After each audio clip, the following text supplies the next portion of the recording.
Edson, no teu ponto de vista, Deus, no olhar fraterno, ele é bom, ele é ruim? Não, isso é coisa de ser humano. Deus, ele é amor e amar? Não, isso é coisa de ser humano. Então quer dizer que todos os espíritos estão errados e você está certo, Edson? Não, eu não estou dizendo que estou certo. Mas se nós vermos Deus dentro da gente, além na profundidade da nossa escolha, eu poderia dizer que Deus são lapsos de onisciência, onipresença e onipotência, aonde o afeto toma a frente da razão. E aonde a inspiração empática é aonde molda os raciocínios. É aí que está o predomínio da elevação, do progredir interior em comunhão e em unção, num ser único que não se tem menor nem maior do que o conjunto do todo. O tema da live é Deus é mais. Porque Deus é mais mesmo, viu? Sem Ele é praticamente impossível. Com Ele já está difícil. Então a gente hoje vai falar de Deus, não no sentido figurado, encantado, místico, magístico, ritualístico, espiritista, espiritualista. Mas nós vamos falar de Deus é mais num sentido fraterno e crístico. Eu vou trazer aqui alguns apontamentos falando de Deus dentro do ser humano. Porque o que Deus é, eu não sei. O que é Deus, definir Deus, para mim é impossível, para o Edson, o conhecimento dele. Não tem como eu definir algo que se procria em si e em si mesmo cria. Entendeu? Ele é a criação. Porém, eu, Edson, em senso crístico, não propriamente cristão, com todo respeito, e em senso universalista, não propriamente espiritual, ou espiritista, ou espírita, e fraternal, não religioso, eu entendo que Deus, ele é materno, mediante a sua ação fraterna, perante o seu atuar no planeta Terra, né, de uma forma afetuosa. Então Deus, para mim, é o eterno homem e mulher em equilíbrio, mas não em sentido sexual, mas em sentido de sensibilidade, em sentido de praticidade entre a sensibilidade humana e o sensorial humano. Então eu não estou fazendo essa live para definir o que é Deus, porque para mim seria perca de tempo isso, porque eu não sei, e creio eu, mediante meus botões, que definir Deus em palavras, em teologia, em religião é maluquice. Até na espiritualidade definir, Deus é isso. Eu posso dizer que Deus é amor, sim, mas amor, o que é amor? Se nem se amar a gente se ama? Mal e porcamente. Mas hoje, como o tema é mensagens com espiritualidade, eu sou muito observador, meus amigos. E hoje é uma conversa mesmo, um bate-papo de amigos, viu? Uma boa noite a todos que possam me ajudar aí no Instagram, no YouTube, no Face. Boa noite a todo mundo, bom dia, boa tarde. E é uma coisa muito interessante esse processo que anda acontecendo da espiritualidade nas nossas vidas. Agora, eu já falo após Covid, porque eu tenho muita fé que isso suma deste planeta, pelo menos se resuma de uma forma que não fira, que não machuca, que não há de tolir mais vidas para ver se o ser humano se acorda. Assim como câncer, assim como drogas, assim como assassinatos, assim como genocídios, assim como suicídios. Eu não posso apoiar-me numa doença pandêmica como um castigo cósmico, nem muito menos um castigo de Deus. Particularmente, eu não acredito nisso. Edson, no teu ponto de vista, Deus, no olhar fraterno, ele é bom, ele é ruim? Não, isso é coisa de ser humano. Deus, ele é amor e amar? Não, isso é coisa de ser humano. Então quer dizer que todos os espíritos estão errados e você está certo, Edson? Não, eu não estou dizendo que estou certo. Mas se nós vermos Deus dentro da gente, além na profundidade da nossa escolha, eu poderia dizer que Deus são lapsos de onisciência, onipresença e onipotência, aonde o afeto toma a frente da razão. E aonde a inspiração empática é aonde molda os raciocínios.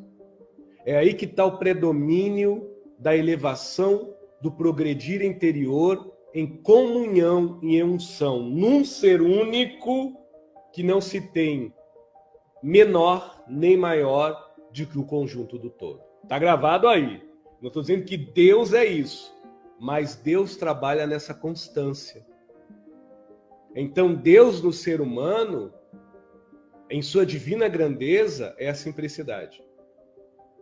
Deus no ser humano, em seu divino poder inaquebrantável, é a humildade. Deus no ser humano, em sua força transformadora do que vem para fora e do que já se concebe por dentro, é a pureza da ingenuidade, da confiança, da fé raciocinada. Então, se nós começarmos a estudar Deus em nós, mesmo sendo fagulha, nós vamos vendo e percebendo que Deus não nos obriga a ser bom, e nem muito menos Deus nos obriga a brigar com o mal, mas instiga essa centelha divina em nós, a nós escolher para nós mesmos o que é correto. E o que é correto, pode ter certeza, não agrada nem a nós próprios. É correto para o Edson calar a boca, mesmo ele tendo razão. Porque se eu continuar batendo na mesma tecla, mesmo tendo razão, no mundo onde é certo o pior e é correto o que é menos visível e maleável pela maioria, eu perco a minha paz. Então eu prefiro não ter razão, mas continuar com a minha paz, porque a minha dignidade fica em pé. A minha ética fica firme. Agora, se eu continuar brigando pela razão sem paz, o meu caráter titubeia, porque eu tendo a escolher partidos, eu tendo a escolher métodos, formas e meios de me enquadrar para ser escolhido, ou me adaptar para ser aceito. Vocês entendem que Deus não tem nada a ver com as merda, falar bem em português, que a gente apronta? Nem muito menos com as próprias vitórias que a gente antecede. Agora, Edson, quer dizer que quando eu ganho algo de bom, eu não devo agradecer? Claro, agradeça seu silêncio, que foi capaz, lá está Deus. E a vitória, eu não vou agradecer a vitória? Deus está no seu esforço, que vence a sua derrota. A vitória é passageira, logo o outro te atropela, sem disputar contigo. É porque tudo evolui. Até mesmo a tua percepção te atropela, porque você não vai parar naquela vitória pela eternidade. Você vai seguir com maioridade, com lealdade e com progresso interior. Aí repito de novo, Deus não nos obriga a nada. Agora, Deus nos abriga sempre, de abrigar, de cuidar e de zelar. E isso que eu não estou falando de Deus em torno espiritual e religioso, que eu sempre falo isso. Eu me benzo com todo o respeito, longe de mim começar com esse apego religioso.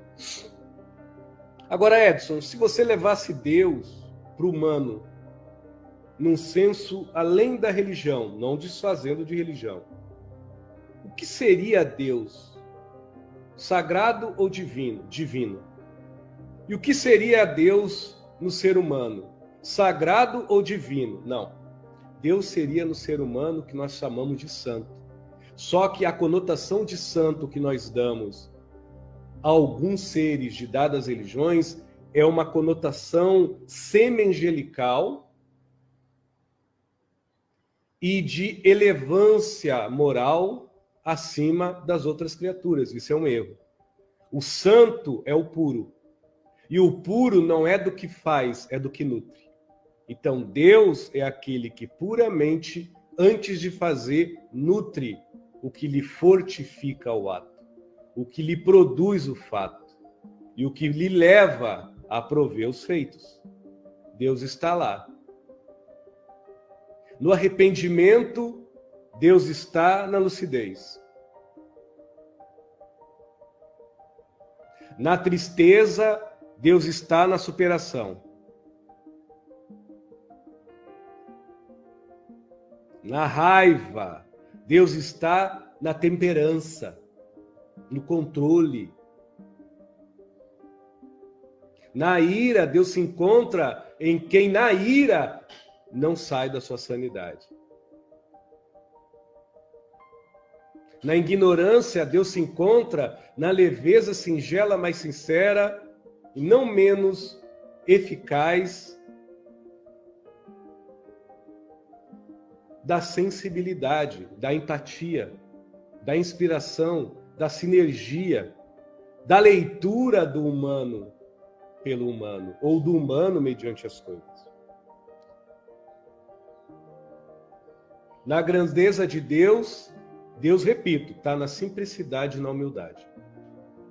Quem tem esses dois atributos são incorruptíveis num mundo corrupto. São imbatíveis num mundo que só disputa verdades e razão, mas se desfaz do seu coração, se desfaz das suas emoções mais íntimas e se desfaz dos seus princípios mais lógicos e humanamente civilizados, para ter a razão e para ter a verdade, desperdiçando a saúde que a paz dá e desfazendo a salutar lucidez que a mesma saúde em paz vos doa. Só a simplicidade e a humildade. Então hoje, como é uma mensagem com espiritualidade, estava aqui, cheio de rinite, como eu estou vendo, vocês estou meio abatido, me sinto até, não estou febril, mas estou. Eu pensei muito, faço ou não faço essa live, porque é bonitinho a gente vir aqui rindo, brincando. Hoje, por exemplo, eu não estou com dor nenhuma, mas eu sinto a minha voz fanha, mas eu sou humano, não sou robô, não sou androide. Faz parte, pô. Mas Deus está aí, no prazer e no comprazer que eu tenho, não de impor o meu conhecimento, mas de expor, que a gente pode ir além. Mas a questão hoje, não digo que é mais profunda, mas a questão hoje, quem sabe possa ajudar alguém a se aprofundar a si mesmo e ir além de si próprio, pela própria paz de espírito que tanto busca, pela mesma paz de espírito que tanto almeja. Então hoje a gente vai falar, eu vou falar de Deus, sem falar de espiritualidade, da forma que se conhece. Isso não se difere eu melhor ou pior, e sem falar de Deus em tom religioso. De uma forma matemática, Deus está onde? Na divisão, nos dividendos, na soma, Deus está na conclusão. Deus está no abre parênteses, mediante a quântica que se divide e se multiplica ao mesmo tempo. Deus é o fractal na matemática. Deus está em tudo. Agora, quando você abre a mente e entende que Deus não é um adjunto do homem, não é um conjunto de ser, mas é um alento que transpassa o tempo mediante a afabilidade da calma e do tranquilo. É bacana falar isso, que muitas vezes as pessoas falam, poxa, Deus é algo calmo. Sim, mas tem pessoas que na calma vivem no caos. Que na paz se encontra nas trevas. Tendo tudo, é pior do que mendigo, é miserável. Recebendo amor, é como se vivesse na miséria. Tendo coisas materiais, vive como um mendigo, por dentro. Então, Deus, ele não é quantidade. Deus é a qualidade. Na intimidade, que assim, nós nos munimos, nós nos nutrimos e nós nos acuramos. Deus não tem nada a ver com a maldade nem com a bondade humana, mediante aos limites do umbigo e ao alcance da ponta do nariz, pelos cosmezinhos da conveniência e das aparências, hora de ser aceito, horas de impor uma realidade, uma verdade, ou muitas das horas de querer se despontar, além das qualidades alheias, além da intelectualidade alheia. Aí foi que nem ele falou para mim, e que nem até praticamente eu acredito. Qual é o teu Deus? É Deus ou é Mamon? É Deus ou é o dinheiro? Ele perguntando para mim, porque ele já sabia a resposta, mas eu senti que ele estava me cutucando. E eu disse para ele, olha, eu posso Não pelo dinheiro, mas eu posso usar o dinheiro em nome de Deus, ajudando a mim e as pessoas. O dinheiro na minha instrução é educação. Eu posso me instruir, adquirir mais cultura e na cultura tornar-me educado. Agora, o dinheiro, o gasto do dinheiro não me educa. Como eu gastar o dinheiro pela cultura é que pode me educar. Então sempre vai ser a maleabilidade simples e singela de como eu qualifico o que eu nutro. Não a habilidade calculada, matematicamente fria e estipulada de como eu somo o que eu posso me munir, o que eu posso guardar, para multiplicar ou para dividir. Então eu fico olhando assim as pessoas na internet, que eu não estou citando nome de ninguém, desde as pessoas que seguem, eu vou dar nomes, mas não é para é espírita, não é espírita, é umbanda, é candomblé, é evangélico, é padre, todo mundo. Eu fico só olhando assim, com muito respeito. Vejo que todas elas estão fazendo o que podem, alguns se despontam, e eu já notei que todo padre que se desponta, ele parece rebelde mediante a sua cremesse. Mas ele começa a pregar que Deus é a singeleza e a humildade do ser. Deus é a reforma íntima. Aí eu olho um espírita e eu começo a ver que todo espírita que começa a se despontar, não pelo olhar do Edson, mas pelo olhar crístico e fraterno, ele começa a beber do maná dos livros de Chico, de Divaldo Franco, desses mentores que já trouxeram tudo mastigado, e vai além do que a grafia traz e a poesia mostra, mas vai ao que o sentido das letras se demonstra quando tudo é lido com afeto e pela razão da paz de que quem tem a proposta de um nome de uma doutrina ou de Cristo servir a alguém, não a mamon, não a seu umbigo, não a si mesmo. Quando isso começa a acontecer, ou essa criatura está obsediada, ou tem que sair de perto dela que ela está com o bago negro, porque a pessoa começa a ter umas observações da espiritualidade, não melhores, mas simples. Não mais elevadas e exclusivas, mas mais singelas, mais as claras na humildade de ser. Aí para ela já não interessa se é doutor ou se é João e Maria. Para ela já não interessa se é um bisturi ou um galho de arruda. Porque quando a gente vê a coisa com Deus, a gente vê tudo com o espírito da vida. Quando a gente não vê as coisas em Deus, a gente vê tudo com o rompante da morte. E qual é o rompante da morte? É eu disputar a minha verdade com você. É eu comparar a minha verdade com a tua. E é eu me deparar com a minha razão com a sua. Ao ponto de, conforme for o seu temperamento, menos ou mais esbrugalhado do que o meu, nós dois, você e eu que está me vendo, perder a sua paz. Mas cada um continuar com a sua razão e com a sua verdade. Em nome de Deus, eu não quero isso para mim. E em nome da vida, eu posso dizer, ainda eu não me amo do jeito que eu gostaria, porque eu acho que eu me pego mordendo o canto da língua e tropeçando no meu próprio pé. Mas um pouquinho de dignidade, não sabedoria, dignidade e um tantinho de lucidez eu já tenho. Para calar minha boca, botar meu rabinho no meio das minhas pernas e fazer jus, não à minha doutrina, à minha cremesse, à minha disciplina, à minha religião, à minha religiosidade ou à espiritualidade que eu sigo, mas a paz em Cristo, a paz em Deus, que eu digo me animar mediante o simples ato da fé raciocinada, que eu digo pregar tanto na vida dos outros como o mais correto a ser seguido. Qual é o Deus que a gente adora? Deus ou Mamon? É Deus ou é o capeta? Edson, já que você tocou no capeta, depois eu vou ficar quietinho, ver se alguém tiver alguma pergunta. Aonde é que está o diabo, o capeta, o tinhoso, o pé junto? Aonde, Edson? Aonde? No ser humano, o demônio, o que não presta, está em 3 facetas, que se resume numa: a fé que não traz paz. Lá está o capeta. O amor que não amodesta na paz. Lá está o demônio. Lá que está o demônio. E o amar que não lhe dá paz. Ali que está o diabo. O capeta, o demônio e o diabo está nessas 3 coisinhas.